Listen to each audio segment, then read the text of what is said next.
So we can hear the world. I'm going to mute everybody, and then I'm going to open up the floor to Keith in a moment, and then to Stefanie for her lovely presentation that she's about to give to us. First, I want to say that we can hear the world. I'm going to Okay, here we go. So everyone's going to be muted. If you have any questions, please feel free to put them in the chat box. We're going to get all of the questions answered at the very end of the session. If there's anything that's very pressing of a question that needs to be answered, then I will step in and ask the question. However, I would like to save all questions till the end of the presentation. I'm going to be making Stefanie's screen larger so that everybody will be able to see her. The recipe has been emailed out ahead of time, and we are also going to be recording this session. So if you would like to watch it back when you do make the rugelach at a later date, feel free to do so. Keith, I turn it over to you. All right, first of all, I'd like to thank the Kazan again for her technical expertise. I'd like to thank all of our speakers, including Lisa Cohn, who spoke last week, and Stefanie for speaking today. Stefanie is the owner of an award-winning bakery run out of her home in Long Beach. She was working in the business world for a while, then she decided she'd rather make people happy instead of making money for them, and she has been very successful. She does corporate events. She also does personal events, but let me switch over to her at that point. Stefanie, please take it away. Thank you.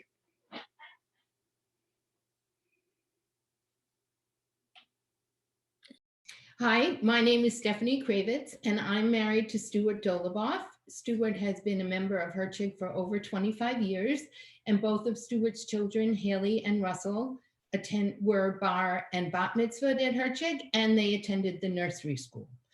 I've been baking my whole life, and everyone always encouraged me to do it as a business, and I was really never interested.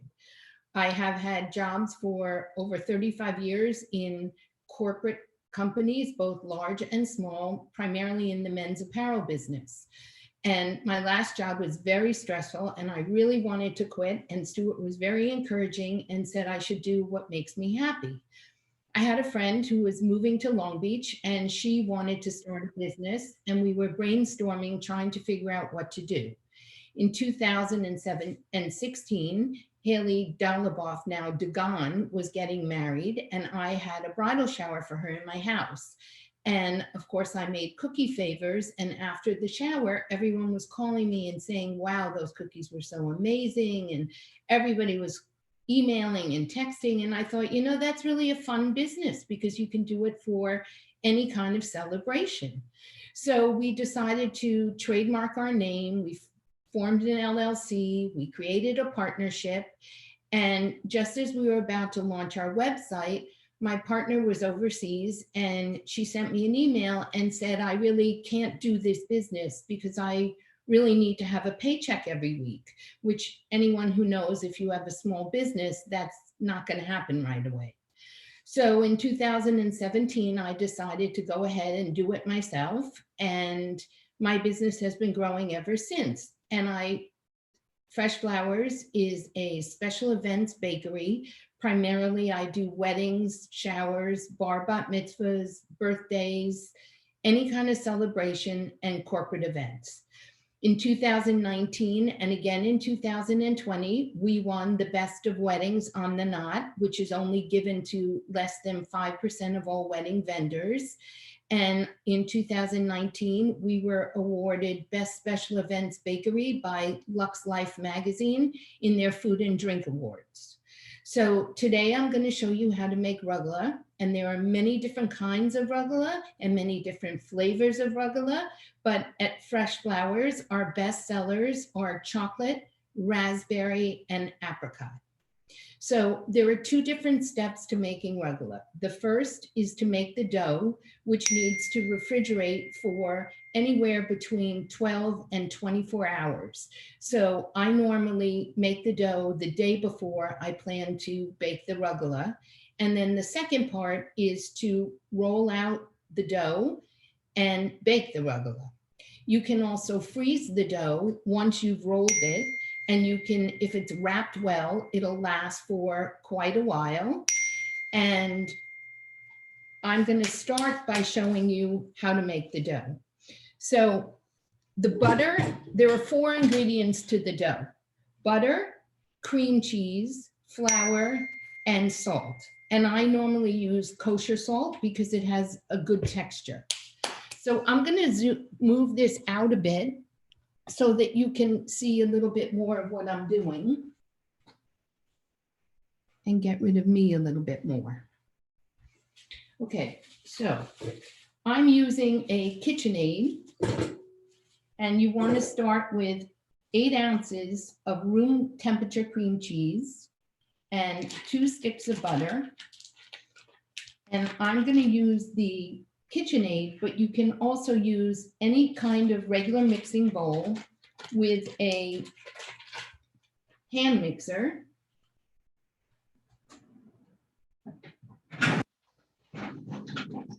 With a beater to mix the dough.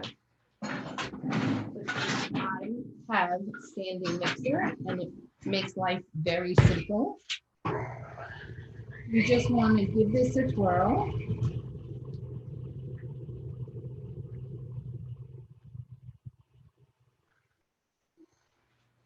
And you want to just mix it until you don't see any more of one of the ingredients. So you don't want white, and you don't want the yellow from the butter.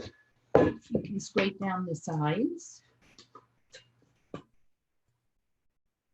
And you'll see it's pretty well mixed.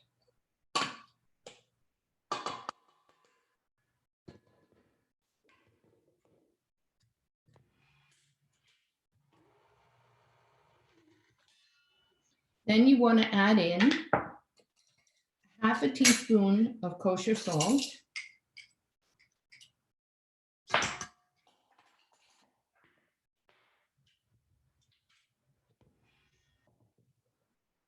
And 2 cups of all-purpose flour.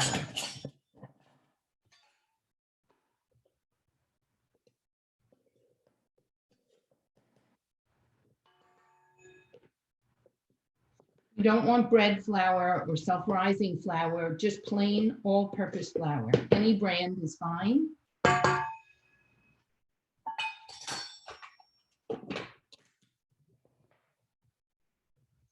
And now you can either use a wooden spoon, or you could mix it in the mixer. So you just want to get the flour incorporated into the cream cheese and butter mixture.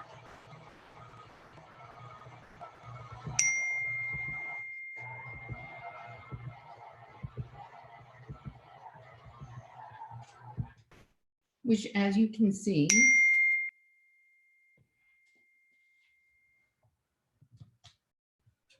is starting to happen.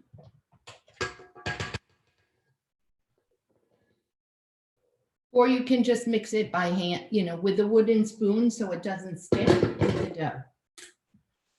So now I'm going to show you. You're going to take the dough out of the mixer, which is going to look something like this.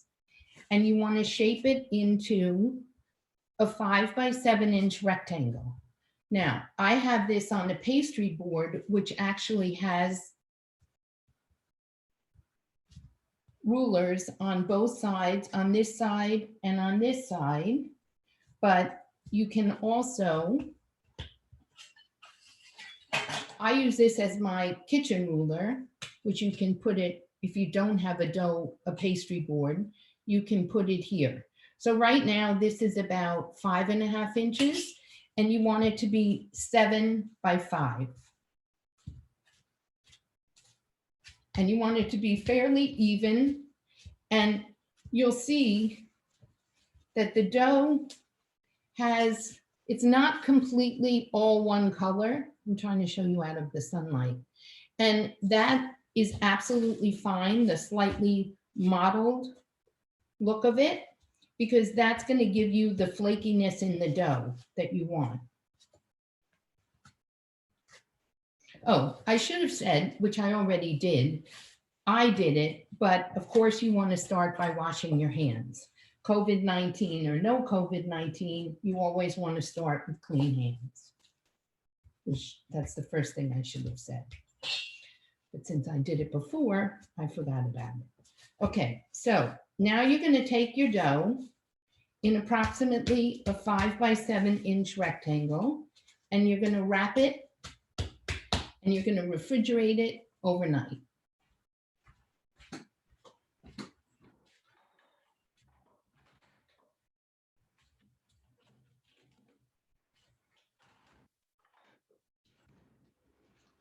Now we're going to pretend 24 hours has gone by, and you're going to take your dough out. I place it on a little cutting board, which is approximately the size of the dough, just to keep it flat and straight.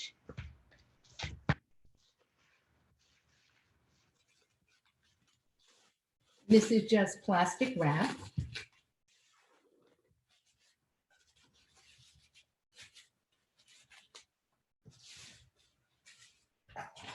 And now you're going to cut your dough into 4, as close to 4 even pieces as you can.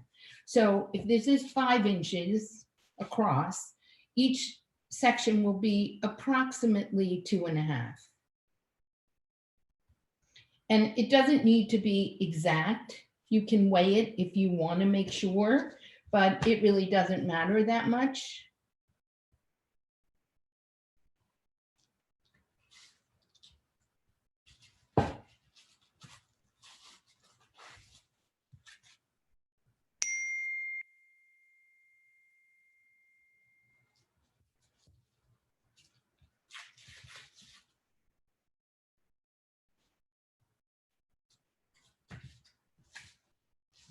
I'm trying to do it on the cutting board.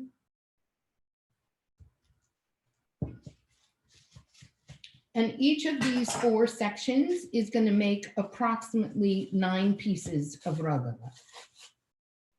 So you want to take one out, and you're going to wrap the rest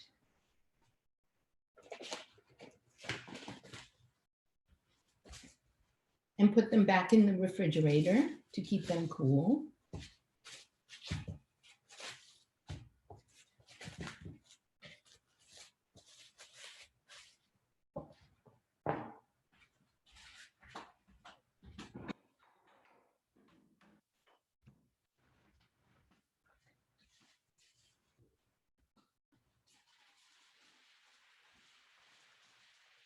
And you're going to take a piece of parchment paper, approximately the dough when it's rolled out should be about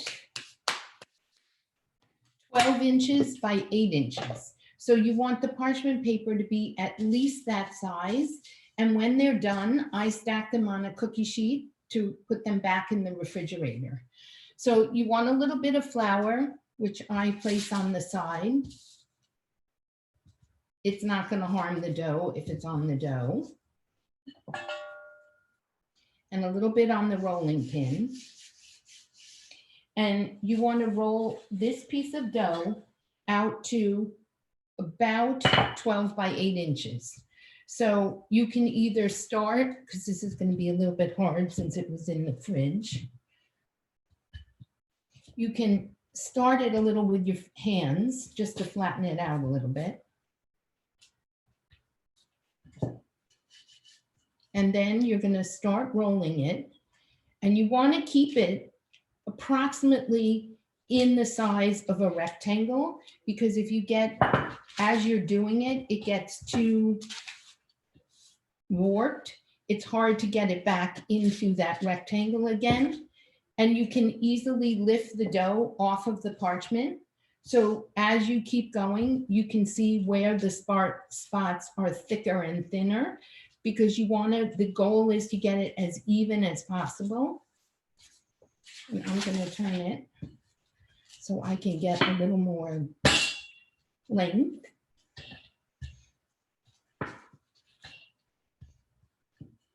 And as you'll see, I'm going to move it forward. Let's move it back. You can see it's in a rectangle shape, and you just want to keep going until you have about 12 by 8. Now again, I have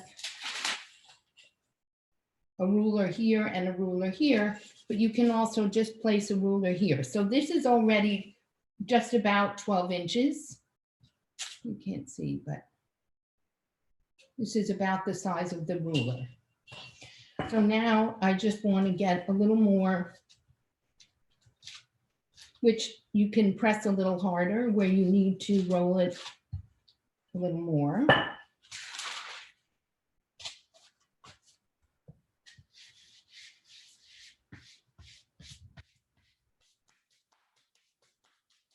And I have to just turn one thing.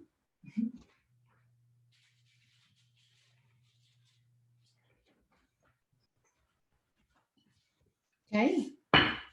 You're going to keep rolling this out till it's about 12 by 8.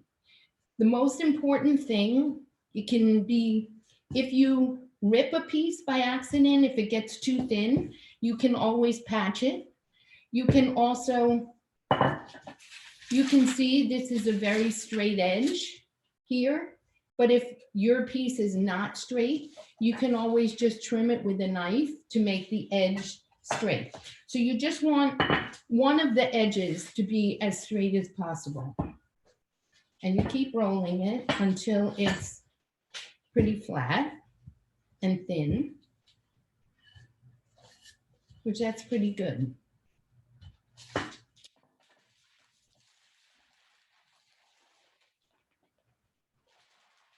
So now,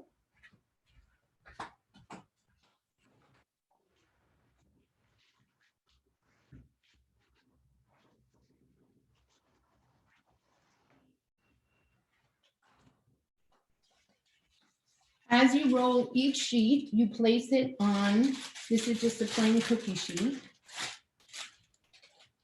You place the sheets on parchment paper, one right on top of the other, until you have all 4 of your pieces of dough rolled out.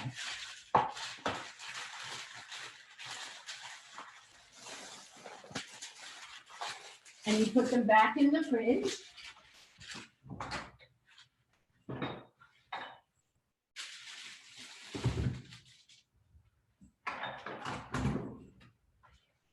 Because you want to keep the dough chilled.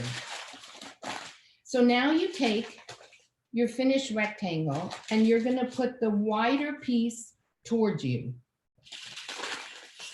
And we're going to make, to start with, we're going to make apricot.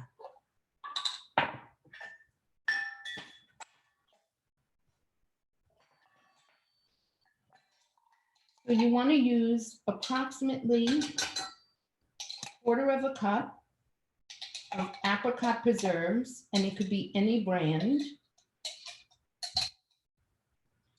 But I try and use as close to all natural as possible. You can also make your own by chopping up apricots and putting them in with a little water, and you can lightly steam them. I'm trying to see which edge is straighter. Okay, so you want to place the apricot preserves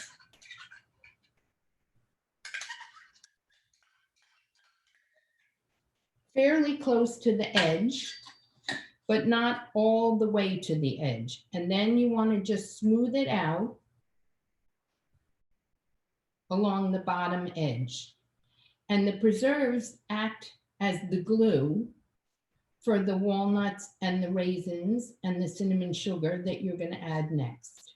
But this is the base. And you just want to kind of make it even.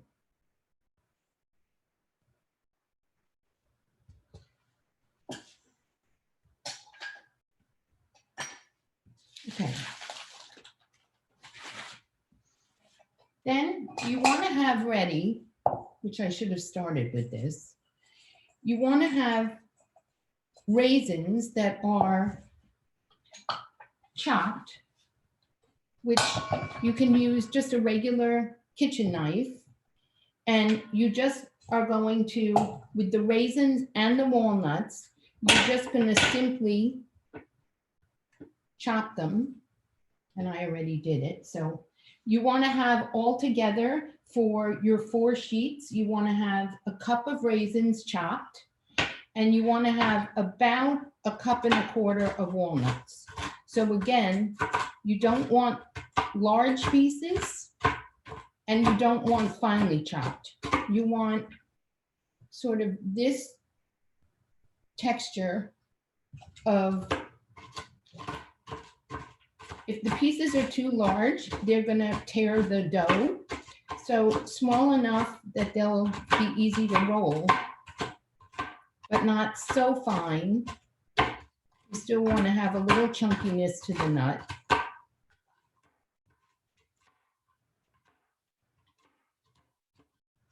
You want to start with about 1 1/4 cups altogether chopped.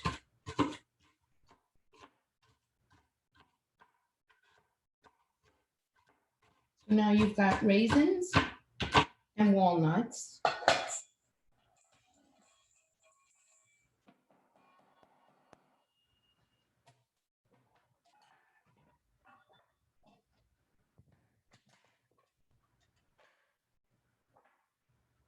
And then you want a 1/2 cup of sugar.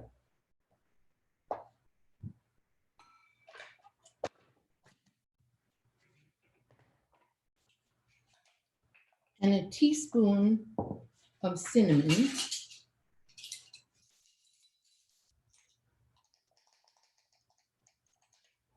And I kind of like a little more cinnamon.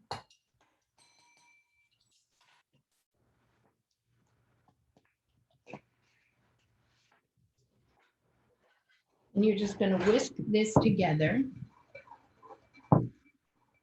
And these 3, the walnuts, the raisins, and the cinnamon sugar, is on every flavor. Goes into every flavor.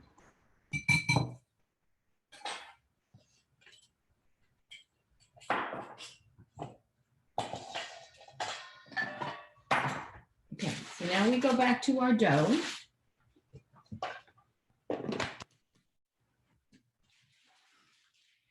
And we're going to have a jelly bowl pan, which is a shallow baking pan, not a flat cookie sheet. So it has a rim and a piece of parchment paper ready for when you're done with your rolled dough. So now I'm going to take my 1/4 cup measure and put a heaping 1/4 cup of walnuts right along the edge. And actually, let me move this out of the way.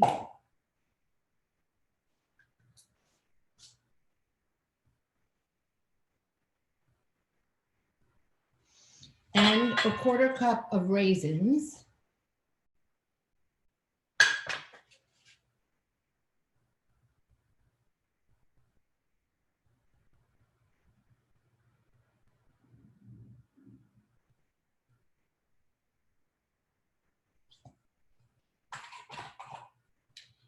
And I'm going to move this a little bit closer so you can see what I'm doing.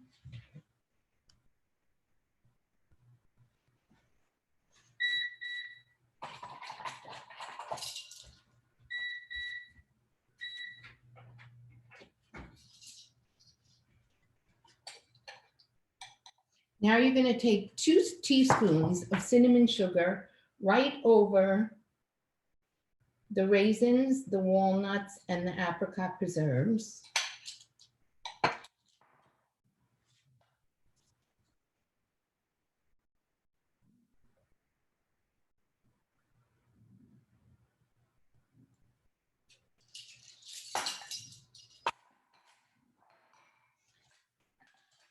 And now to roll it, you take the edge of the parchment paper and you start to make a roll. And it feels like you're rolling it with the parchment paper, but as you roll it, you pull out the parchment paper as you're rolling everything inside. When you get about halfway up, you can pull off the parchment, and this is when I start to turn in my edges, which you could also do it towards the end, but I find it easier as I go. And you want to keep rolling this into a fairly tight roll and keep pushing the edges in. And when you have a finished edge, finished roll, you want to just pinch in the edges, which the dough is fairly soft, so it's easy to do. And you want to place it seam side down. So here's the seam, which you can see. And you want to just place this seam side down on your jelly roll pan.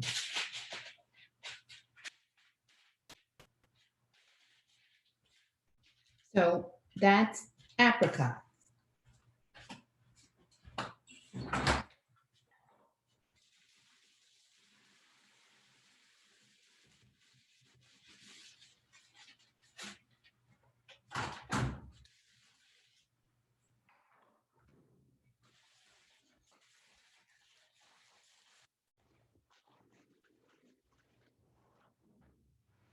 Now I'm going to take my next roll, which this one had a slightly uneven edge, so I trimmed it to make a completely straight edge, which you can do that on any of the sheets.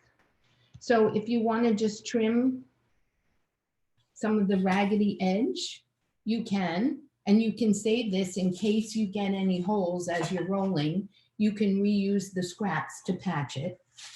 So for chocolate, you just want to use a little bit of apricot preserves just to have something for the chocolate to stick to the dough and the rest of your ingredients. And again, you can put, the taste kind of disappears.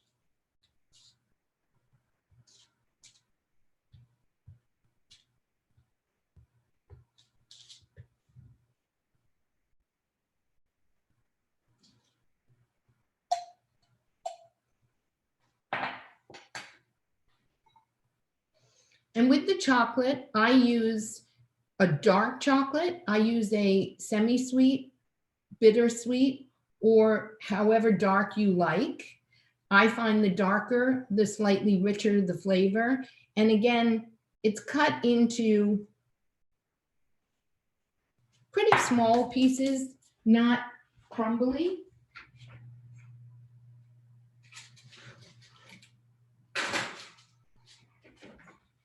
Sorry, I'm finishing some rugelach so you can see how you finish it off. Okay, now I'm going to use my heaping 1/4 cup of walnuts.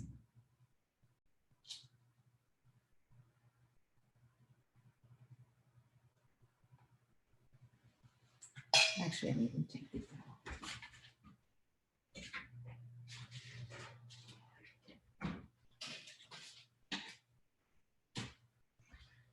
Walnuts. Now I'm going to put my raisins.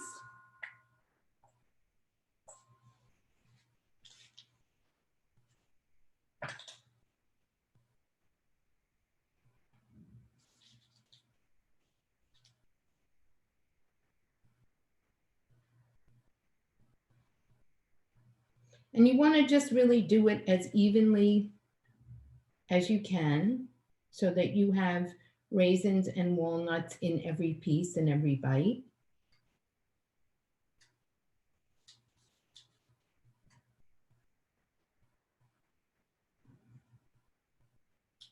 And then you want to take about the same amount, 1/4 cup of your chopped chocolate.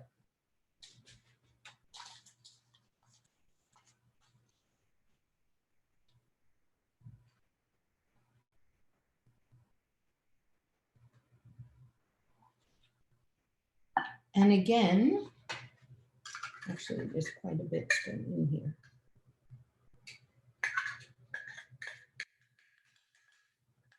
Now you're going to take 2 teaspoons again of the cinnamon sugar.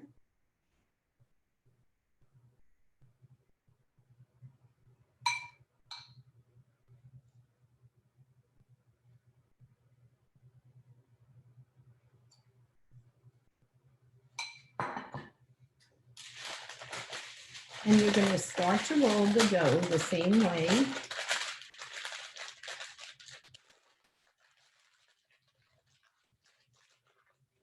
You're just pulling the parchment. As you feel the parchment catching with the dough, you just pull it out. And now I'm going to start turning my edges in.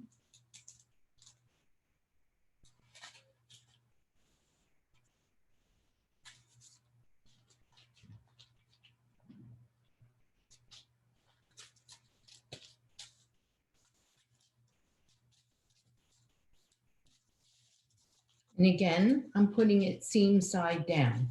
Now, obviously, you can make any flavor, any combination of flavors.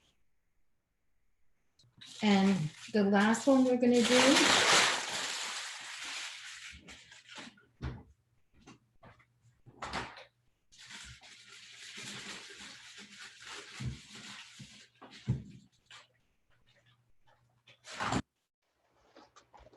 is raspberry, which is basically the same steps. I'm going to rinse off my measuring thing.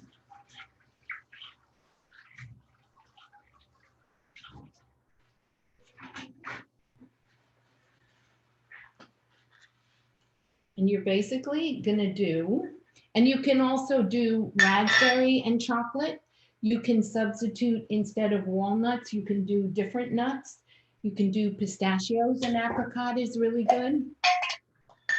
You can mix around flavors. So you want about 1/4 cup of preserves.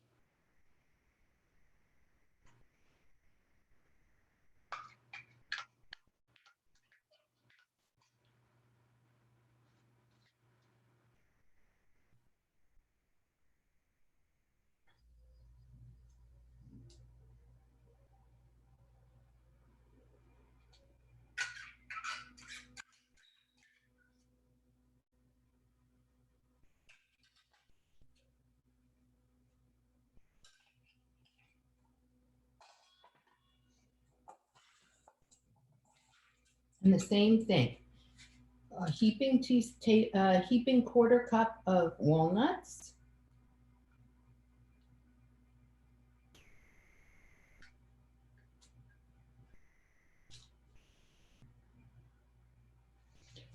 Raisins.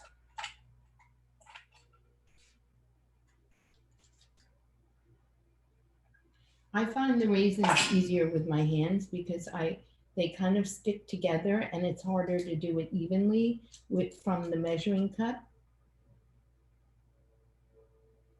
Since raisins are a little bit sticky.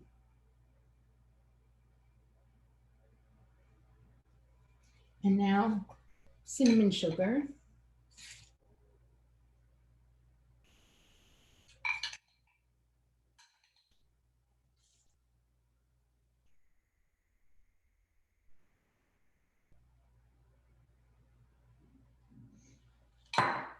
And this one, actually, I want to move some of this a little further over so that the edge is not going to be just dough.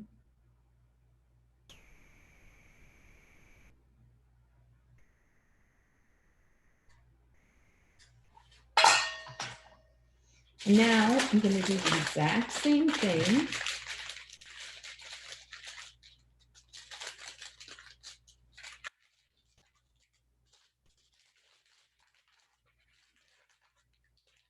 Except I'm just going to use it.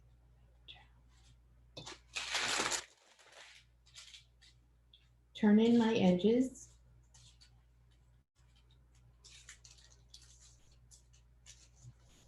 It's almost like a gift wrap. You wrap down the side and then you keep rolling.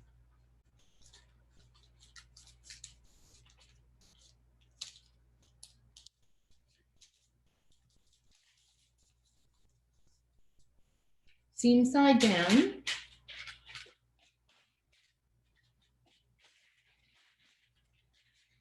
And we're only going to do 3 today instead of 4, but you can do 4 at a time. You can do more than 4 at a time. I'm just going to roll this up.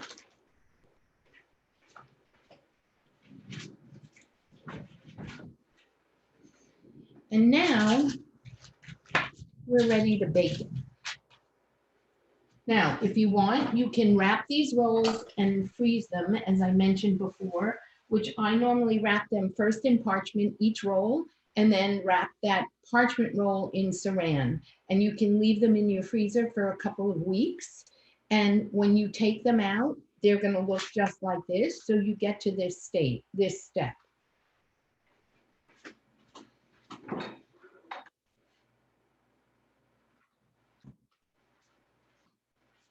And now you're going to take some milk. This happens to be 1% milk, but you can use whole milk, 2%. I wouldn't go more than that. I wouldn't do cream. And you just want to evenly, on the sides as well, give it a little milk bath.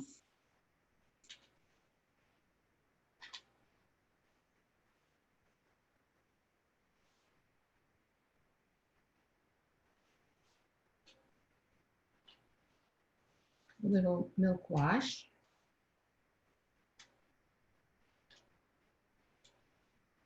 And you could use, I use this because it goes in the dishwasher and it's a silicone brush. Anything with water, with anything with butterfat or with egg yolks, I use this brush because it goes right in the washing machine. But you can also, if you have it, use a regular pastry brush, which has an actual brush head, and you just have to thoroughly wash it.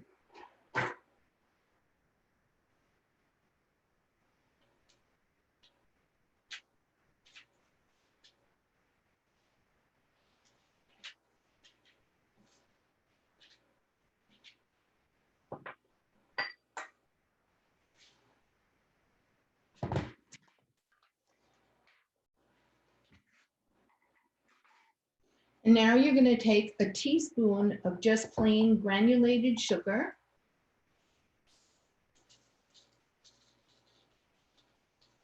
And sprinkle it onto the milk wash dough.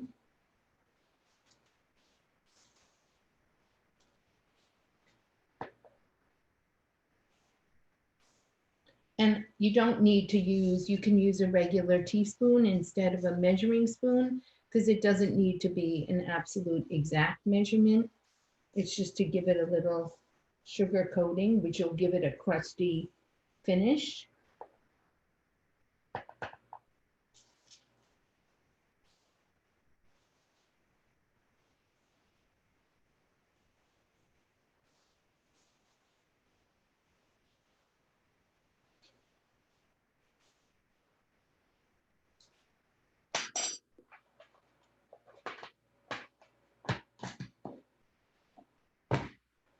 And now you're going to take a smaller knife. I use a paring knife just because it's easier.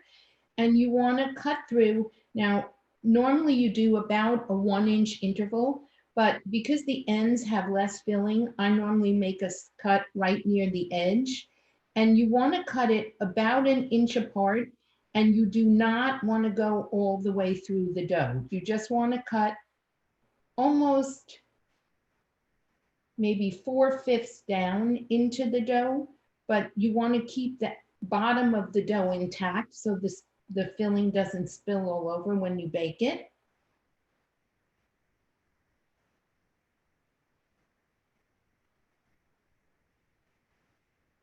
And I also forgot to mention when we started that you should have your oven preheated to 350 degrees.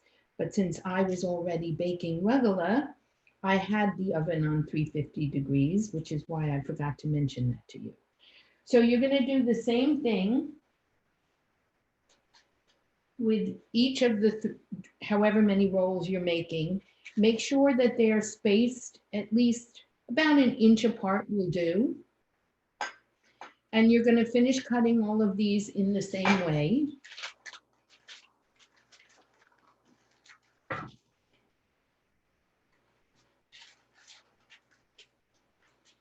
and you're going to bake them for 45 minutes until they are golden brown. And then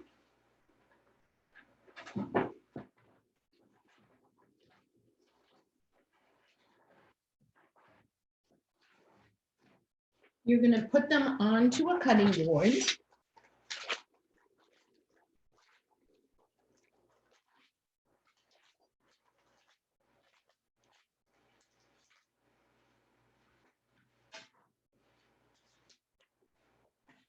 And then you are going to cut them completely through.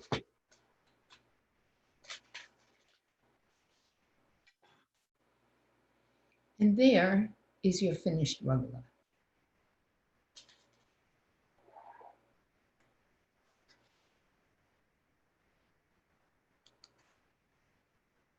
Oops, that's not what I want to do.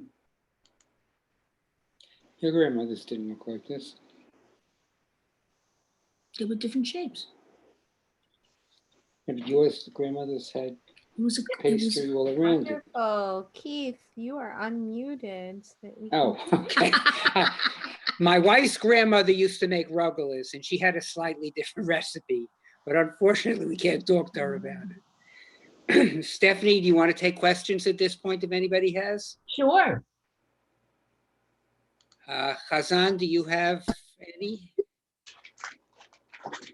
I'm going to move this closer so I can see the screen a little better. Everyone is unmuted, so if anybody has a question, please feel free to ask Stephanie. I did. Did you say you could freeze the dough without putting the filling in?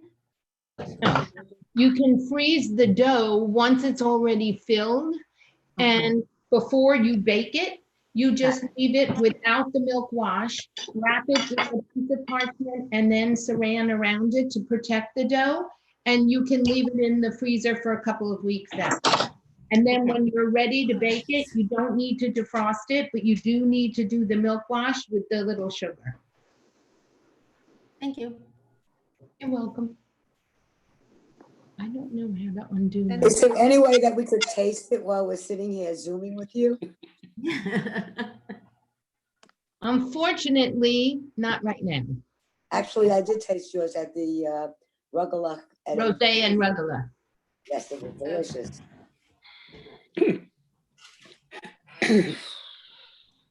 I will tell you, an anonymous source gave a comment during your demonstration that your rugelach were better than Wall's. I won't say who said it. Before. I have heard it before. Okay, does anyone have questions? Thank you. You're welcome. Okay, well, if nobody has any other questions, oh, Stephanie took off your camera. If you could just turn your camera back on. There you go.